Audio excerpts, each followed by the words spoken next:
Archon Studios is planning to release a Starcraft Miniatures game here in the not too distant future, and I am definitely interested in this upcoming title. Because of that, I have had people contact me saying I should look into the controversies that this company has had in the past with some of their previous games. So that is what I am doing today. We're going to look into one of two major controversies that Archon Studio has, and in this case, it deals with a game called L.O.A.D. League of Ancient Defenders, or L.O.A.D, is a board game that was created a number of years ago by Archon Studio, and this Kickstarter was ran back in 2016. Now this particular game here was sort of like a board game adaptation of a MOBA style video game. Think League of Legends, Defense of the Ancients, those type of games. Now normally when it comes to Kickstarter controversies, we're talking about a game that wasn't delivered, things were canceled, and a whole bunch of people got screwed. And well, that is actually not the case with this one. It's a rather unique and different type of controversy. Now, if we do jump over the comments, there are a few people who said they did not receive their products, but those are definitely the rare case and not a common thing, as I mentioned a moment ago. So hopefully those people were able to work out with Archon Studio to get all their issues resolved. Where the controversy begins is with this CMON board game that was released before L.O.A.D was even announced, and that would be the game Rum and Bones. So if we take a look at the Kickstarter page for this game here, which was sometime 2014, 2015, and we scroll down a bit, you're going to see that the board, well, it's also an adaptation of a MOBA style board game. So once again, League of Legends, Defense of the Ancients.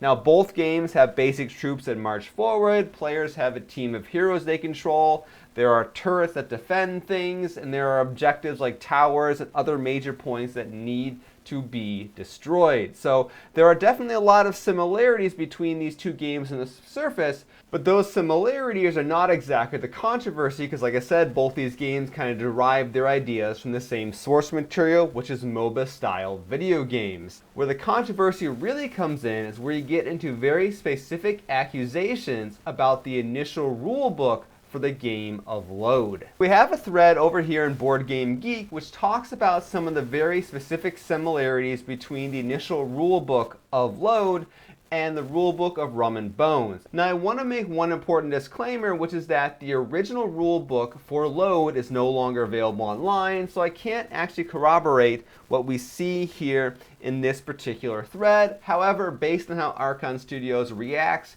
to the accusations being made in this thread, I think it's safe enough to say that the information we see here about the rulebook is correct.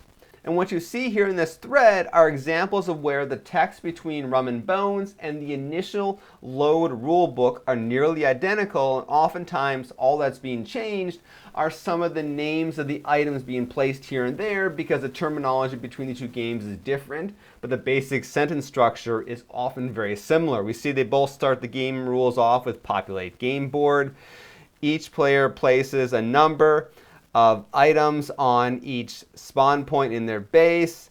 They use similar sentence structure here. Once this is done, you're ready to begin. And they make a fairly interesting accusation right here about L.O.A.D. I want to note that even the card layout for the attacks is the same as it is in Rum and Bones, which I must admit is kind of odd if you have two independently developed games and you've got identical looking stat cards of any sort. That is definitely strange. Even the basic stats that go along with some of the weapons and skills here seem to be very similar.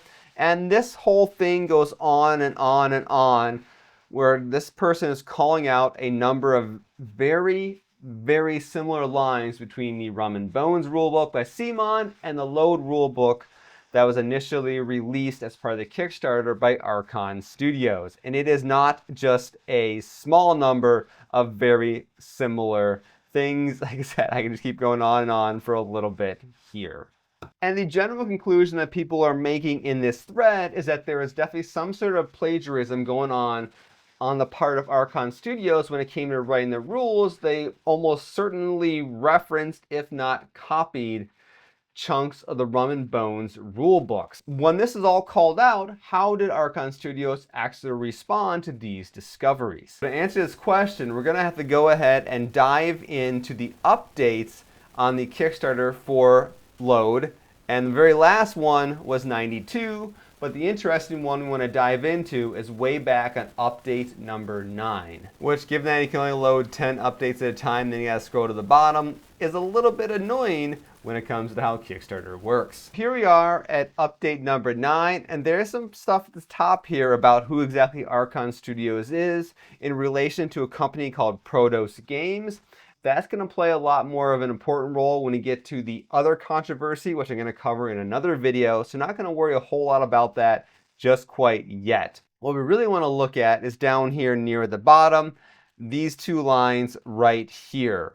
Rules for L.O.A.D have been written by an external contractor and are now undergoing technical writing and editing after CMON made complaint about parts of their rulebook for R&B, Rum and Bones, being similar to L.O.A.D. Of course, Archon Studios is not going to come out and say they plagiarized a rulebook and try to pass it off as their own. But they do mention that CMON themselves seemed to got involved in this process, filed some sort of complaint, whether that was just like an informal set of emails, whether that was a cease and desist or something more formal legal. It's not super clear, but CMON did get involved. And the response that Archon Studios was going to go ahead and the rule book was going to undergo technical writing.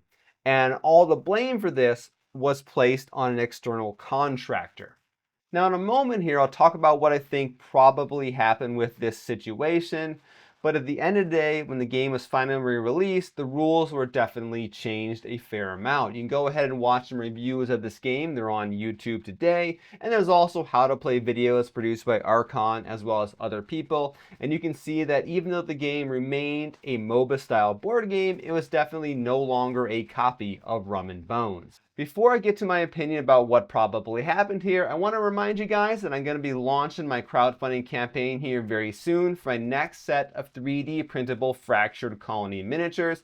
And I mentioned that this set is going to have 6 unique miniatures to that, and it's not entirely accurate, I'll be honest with you, because 2 of the pieces are gigantic terrain pieces like this hanger here, which you can print off as many internal sections as you want to make it as long as you want it to be. This is part of the Equatorial Compact's base where this part of the story is taking place. So if you want to follow along with this particular crowdfunding campaign, get notified when it goes live, head over to fracturedcolony.com or check out the link down in the description of this video. All right, it's now opinion time. Let's imagine several hypothetical situations about what happened here, and the key word is hypothetical. We don't have any further information about what happened behind the scenes other than these 2 lines here that we got in update number 9.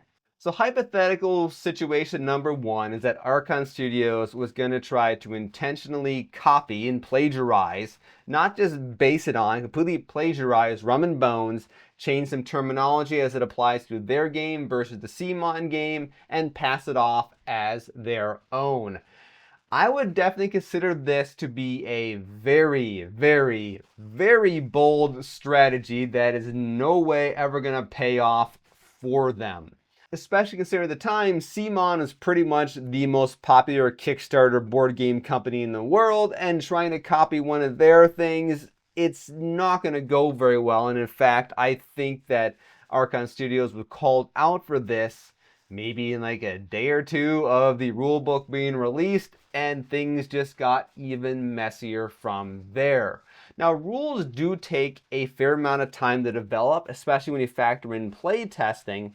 But the thing to keep in mind is that even if it takes a few months to develop a rule book, I mean, that there's employee time being paid there, but the overall cost of producing the rules can be relatively small when you're going ahead and producing a whole bunch of miniatures as this game has. I honestly don't think that Archon Studios tried to take this particular strategy. It would be very bold if they thought they could actually pull off plagiarizing a very popular board game company's game and trying to pass it off as their own. Now, if we go back to the update, we see that Archon Studio blamed these very similar rules on an external contractor. And that takes us to hypothetical situation number 2.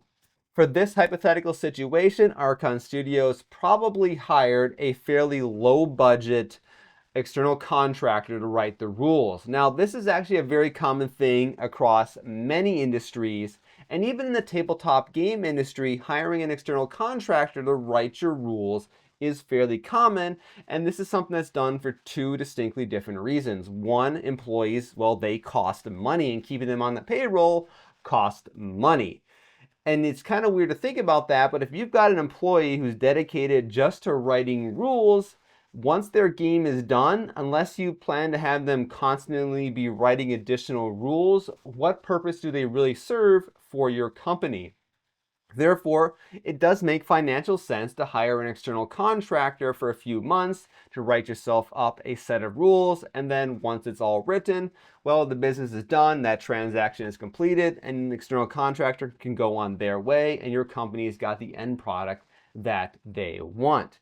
Now, the second reason why game companies do this, which is definitely not in this case, but it is something they do, is because they want to hire a big name who can they then attach to their particular rule set, and this big name is going to go ahead and help them sell copies of their game. And this is something we see all the time in the modern tabletop game development, especially with the old GW guys who are some of the early developers of Warhammer who no longer work with Games Workshop. They're all over the modern tabletop miniatures game development in what can be best described as a Graham Hancock theory applied to tabletop game development. Now, of course, this is not what happened with Archon Studios, because I'm pretty sure any of these big name guys would not go ahead and try to copy an existing rule book and pass it off as their own, but somebody who is relatively cheap, kind of shady, and doesn't really care about morals and ethics would probably go ahead and do this thing where they're trying to copy a particular rule book and pass it off as their own because they just don't care and are trying to make a quick buck for as little effort as possible. So yes, there are shady contractors who will do things like that. I have ran into them in real life in other industries. It is a real thing. So therefore, in my personal opinion, what probably happened is something closer to option number 2. I really don't think Archon Studios would try to pass off another company's game as their own. They probably just hired a contractor who turned out to be a really crappy contractor. Those kind of things are very likely to happen. Now, granted, I know a lot of people out there on the internet have gone ahead and settled on hypothetical situation number 1. And frankly, either case, whether it is option 1 or option 2, does reflect very poorly on Archon Studios.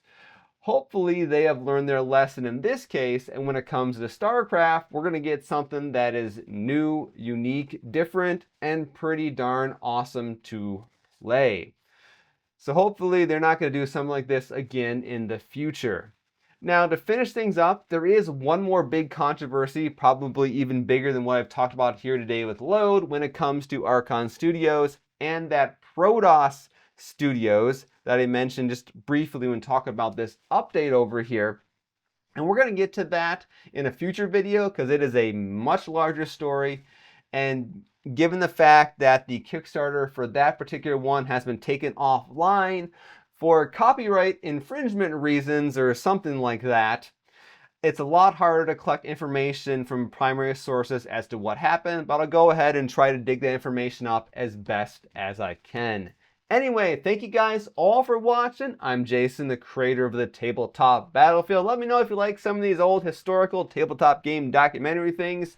It might be fun to go ahead and try some more. And once again, head over to fracturedcolony.com or check out the link in the description below if you want to get notified when my campaign for the next set of Fractured Colony miniatures goes live. All right, I'll see you guys all next time.